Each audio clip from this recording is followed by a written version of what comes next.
O que acontece quando você dá autonomia e liberdade para um autor viciado em mistérios criar a sua própria obra?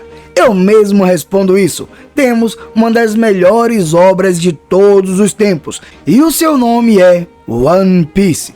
Então, se você quer saber tudo que rolou no capítulo 1105 de One Piece e todos os mistérios que Oda adicionou nele, vem comigo que eu vou falar sobre isso agora. Salve piratas e marinheiros, Salmon Souza na área. E aí, como é que vocês estão? Eu espero que todos vocês estejam muito bem. E mais uma vez temos o gênio louco entrando em cena, mostrando que ele é viciado em mistérios. Pois mais uma vez no capítulo 1105, Oda trouxe vários mistérios para a gente debater e resenhar aqui juntos. Pois quem será essa pessoa misteriosa e se alguém que está indo para a ilha de Egghead e como de acho Luffy foi parar perto daquela máquina de comida? Tudo isso e muito mais pra gente debater aqui juntos. Então já deixa aí aquele likezão e se inscreve no canal para nos ajudar a bater a meta de 20 mil inscritos. Vocês sabem que sua ajuda é muito importante para nós, para poder fazer com que esse vídeo alcance mais pessoas. Dito isso, chega de enrolação, vem com o pai e bora pro vídeo. O título do capítulo 1105 de One Piece é O Cúmulo da Estupidez. No pedido de capa vemos Carrot provando o ensopado que está sendo preparado e ao seu lado se encontram Nekomamushi e Inuarashi. O capítulo começa onde o último parou, com o início do Buster Call prestes a acontecer na ilha de Egghead. Vemos que os marinheiros começam a retornar correndo para os seus navios. A vice-almirante Doll pede para que Kizaru e Saturno retornem também. Porém, Saturno avisa que ele e Kizaru vão ficar na ilha e que é para ela começar o bombardeio assim que tudo estiver pronto. Kizaru então dá ordem para Doll retornar para o navio. Em seguida, Vegapunk pede para Saturno não permitir que isso aconteça, pois seria mais fácil matá-lo. Afinal de contas, se o Buster Call acontecer, eles perderão 100 anos de avanço em tecnologia. Contudo, Saturno diz que Vegapunk ainda pode estar escondendo alguma coisa que talvez possa incomodar o governo mundial. Então, progressos não são necessários.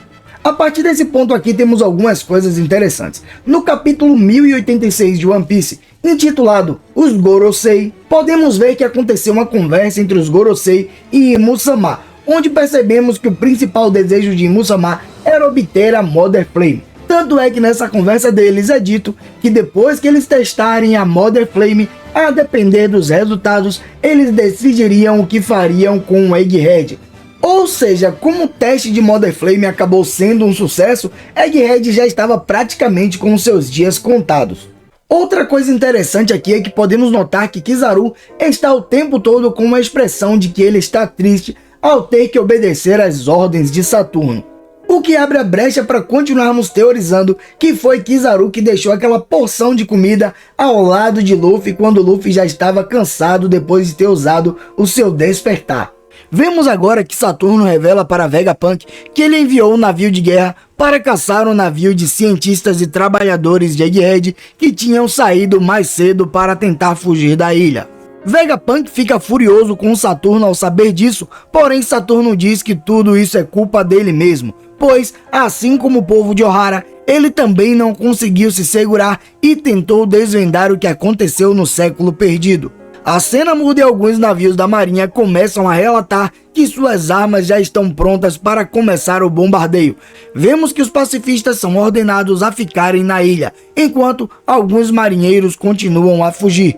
Em outro lugar podemos ver Sanji dizendo para Bonnie, Frank e Atlas que está carregando Kuma para escaparem pelo foguete a vácuo e encontrar os outros que estão na porta dos fundos da Lab Phase, já que nesse momento Saturno e Kizaru estão prestando a atenção em Vegapunk. Bonnie aproveita para perguntar a Sanji o que aconteceu com o Vegapunk, e Sanji diz que é para ela não se preocupar, pois ele não vai sair de lá sem estar junto com ele. Vale ressaltar aqui que nessa cena Bonnie está em sua forma adulta, e mesmo assim Sanji não parou para agradar ela ou para mostrar qualquer tipo de interesse romântico, o que mostra que Oda realmente seguia uma linha bastante legal toda vez que esses dois estavam juntos em cena. Vemos que enquanto Sanji corre em direção ao local onde Vegapunk se encontra, ele também liga para Nami para saber onde todos estão. Nami avisa que ela já chegou na porta dos fundos de Lab Phase e pergunta para Sanji o que está acontecendo do lado de fora, pois ela está escutando bastante barulho, e Sanji responde que vai começar um Buster Call. Vemos que ao lado de Nami se encontram Usopp, Edson, Robin, que ainda está deitada em uma maca, pois está bastante machucada, e Chopper, que está ao seu lado cuidando dela. Nami pergunta para Sanji se Luffy está com ele, porém Sanji diz que o perdeu de vista, mas vai ficar tudo bem. Mas continuando, Nami avisa Sanji que Zoro ainda está segurando Lute e Jinbei foi encontrá-lo. Afinal de contas, Zoro sempre se perde. Já Brook foi atrás de Lilith para ajudar a mover o Sunny de lugar. Afinal de contas, ela foi a única que não caiu do domo depois que Kizaru atacou Luffy, Bonnie e Frank. Vemos o Sop desesperado se perguntando quantas vezes ele vai ter que aguentar um Buster Call. Com relação ao Buster Call, vocês podem notar que o Sop está desesperado porque é o segundo dele. Imagina a Robin, que já está passando pelo terceiro. Ela já poderia ganhar o prêmio de passei por 3 Buster Call. Outra curiosidade interessante nessa cena aí é que Nami deixa claro que Jinbei foi atrás de Zoro não para ajudá-lo na luta contra Rob Lute, mas para ajudá-lo a não se perder. Afinal de contas, Zoro vive se perdendo. E reparem que ela fala que Zoro estava apenas segurando o Rob Lute, ou seja, parece que Zoro não estava lutando de fato para derrotar o gatinho manhoso. Tanto é que é deixado claro também na luta de Luffy contra Kizaru que Luffy queria apenas segurar Kizaru. Reparem que nesse momento temos esse mesmo paralelo com Zoro. Então parece que Zoro não queria derrotar Rob Lute, ele estava apenas segurando. Parece, pelo visto, que é uma estratégia ou algum tipo de plano de Vegapunk. Não sei se as coisas estão correndo da mesma forma que ele fez, porém, parece que esse era o plano inicial de Vegapunk. Luffy segurar Kizaru e Zoro segurar Rob Lute. Vemos que como plano de usar o Vega Force para saírem da ilha de Egghead não poderá mais ser usado já que Kizaru destruiu o robô, então Brook congelou as nuvens do céu que tem em Egghead. E agora Lilith está usando o Sunny para deslizar entre elas, para que assim eles possam chegar na porta dos fundos de Lab Phase. O engraçado é que podemos ver Lilith elogiando Brook por causa de seus poderes, porém, depois de algum tempo eles percebem que não sabem como vão fazer para o navio parar, e Lilith acaba ficando furiosa com Brook, dizendo que assim eles vão cair. A cena muda e vemos os marinheiros informando que os escudos de Lab Phase ainda estão ativados, mas mesmo assim é dada a ordem para começarem um bombardeio. Vemos então outros marinheiros gritando para esperarem, pois ainda tem soldados que não saíram da ilha. Os pacifistas começam a destruir Egghead, enquanto Vegapunk fica em choque ao ver a ilha sendo destruída. Atlas, que já está dentro do foguete a vácuo, traça o seu destino, saída de Fabrio Phase, indo em direção a Lab Phase. Frank fica positivamente surpreso ao ver quão rápido esse foguete é, porém, no meio do caminho, aparece Kizaru com a sua espada de luz, Ama no Murakumo. Assim, ele faz um corte no tubo a vácuo e também no foguete, fazendo todos caírem em direção ao chão. O legal é que vocês podem perceber aí que com a imensa velocidade de Kizaru, ele poderia simplesmente ter acertado qualquer um dos integrantes que estava ali dentro daquele foguete a vácuo. Porém, reparem que Kizaru apenas acerta o tubo de locomoção e o foguete. Em nenhum momento ele acerta nenhum dos integrantes que estão dentro do foguete. Parece que Kizaru realmente é uma boa pessoa e ele não quer matar ninguém ali, ele está apenas cumprindo as ordens de Saturno, evitando ao máximo matar alguém que ele goste. Voltando para o capítulo, vemos que enquanto todos caem no chão, Sanji fica furioso com Kizaru e grita o nome de Bonnie dizendo que vai ir ajudá-la. Saturno dá ordem para que os pacifistas atirem seus lasers na direção dos que estão caindo. Nisso, ele pensa: Kuma, você jogou fora a sua vida para que a sua filha vivesse, e agora a vida dela acabará pelas mãos dos seus próprios clones. É um destino adequado para um inseto, o cúmulo da estupidez.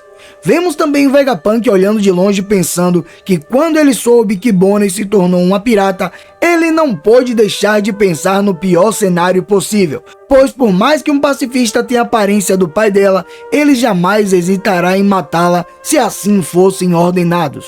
O incrível dessa cena aí é que podemos ver que mesmo com Kuma caindo ali em direção ao chão, ainda assim ele agarra Bonnie e abraça ela querendo proteger a sua filha.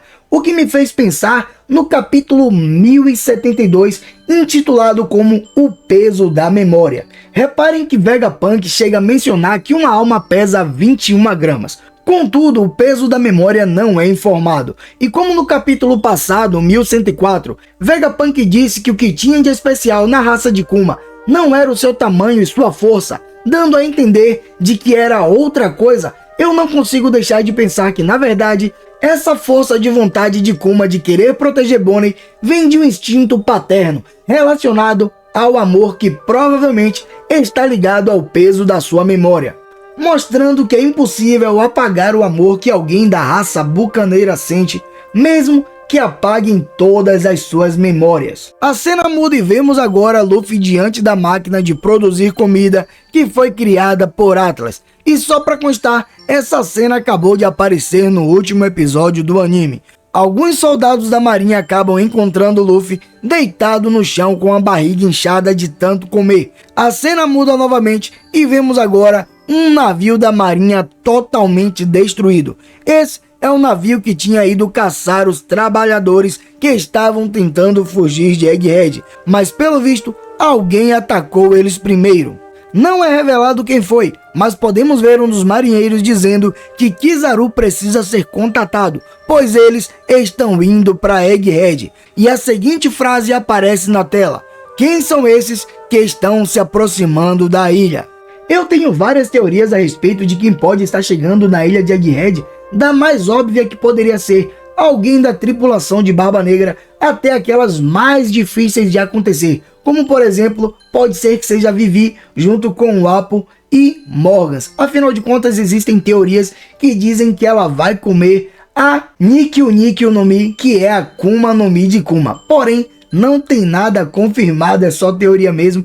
Eu vou tentar trazer um outro vídeo para poder trazer outros personagens que pode estar chegando aí, como por exemplo, alguém da Grande Frota, alguém do Exército Revolucionário ou até mesmo alguém da Cross Guild. Então tem várias teorias para a gente debater depois.